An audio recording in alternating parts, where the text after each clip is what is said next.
Hey, what's up guys, so best. The Nvidia Shield TV has been out for a few months right now, but since then they've had some updates and have improved some of the gaming capabilities of this console. So I'm going to be covering it here on this channel, and I'm going to familiarize you first with this box just in case you don't know anything about it. First off, it is powerful. It has a Nvidia Tegra X1 processor with a 256 core GPU alongside 3 gigabytes of RAM, and it comes in either 16 or 500 gigabyte storage configurations. So it can handle pretty much anything you throw at it, including 4K. So if you want to use YouTube or Netflix to stream 4K content, this box can handle it at up to 60 frames per second. And the Nvidia Shield does run Android Lollipop, so the OS is going to run pretty smoothly on this. It has plenty of hardware to power the OS, and the OS itself is pretty easy to navigate. And since it's Android, you still have access to a number of apps, games, music, and movies from the Google Play Store. And you'll find popular apps like Netflix and Hulu and HBO Now, and a lot of games that you're more familiar with playing on your phone. But now let's switch and talk about the design of the box itself. And it's comprised of very sharp angles and also an LED strip on the top of it that glows green. It looks really cool. So it's a cool looking box. It's something that I don't mind having on my TV stand. And it is slim and it takes up little space, and it can be stored either horizontally or vertically. But if you do want to stand it up vertically, your best bet is to actually get the extra stand, but that will be more money out of your pocket. But included with the Shield, you do get a controller, which does favor the Xbox One controller, but it doesn't quite have the fit and finish of the PS4 controller or the Xbox One controller. But it does feel good and it's comfortable in your hand for extended gaming sessions, even though it may look a bit bulky. And you have a number of different controls on there. You have volume controls. You even have a headphone jack built in, and even a microphone that you can use to issue voice commands to open up apps like YouTube or to use Google Now for information about weather and sports scores.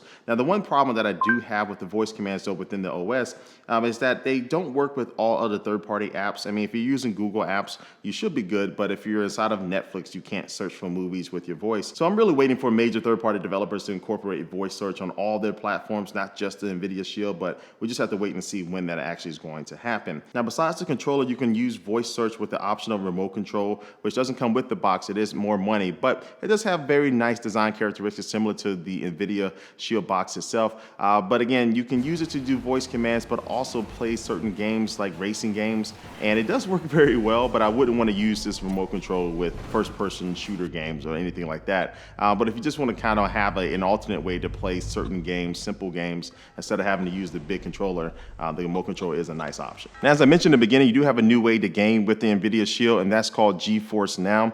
And GeForce Now allows you to stream PC games up to 1080p at 60 frames per second. Now, I say up to because this is all dependent on your internet connection. Nvidia recommends having a 20 megabit connection for 720p at 60 frames per second and 50 megabits for 1080p at 60 frames per second.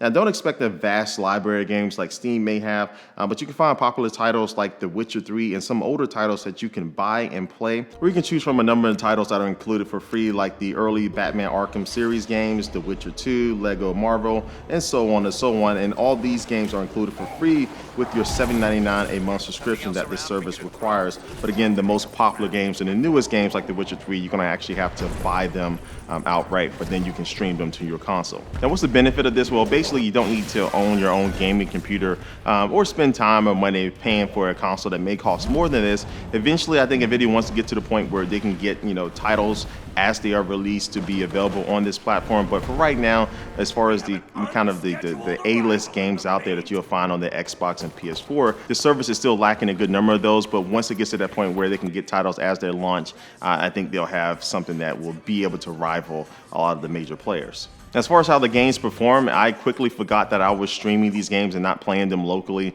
on the Nvidia Shield TV. So the quality is really good. So what really is the benefit of owning a Shield, especially if you already own another console? Well, one, it does have access to a lot of casual games via the Google Play Store, and it's one of the best systems to be able to watch a lot of media on there just because the OS runs pretty fast on the hardware, and it has integrated Google into this. I mean, this is basically what Google wants as a TV box, and Nvidia just did it themselves and combined the software with the hardware and made it their own baby. And so the system does come in at $200, which is definitely an investment. But I think that this is one of the best systems out there with a combination of things that combine media, combine gaming, and really combine expandability. Just because the hardware is so good, it should be able to last you at least a couple years before it starts to show its age. And so those are my thoughts about this Nvidia Shield TV running Android. Leave your comment down below what you think about this system itself. And like always, thanks for watching this video, and I will catch you later. Peace.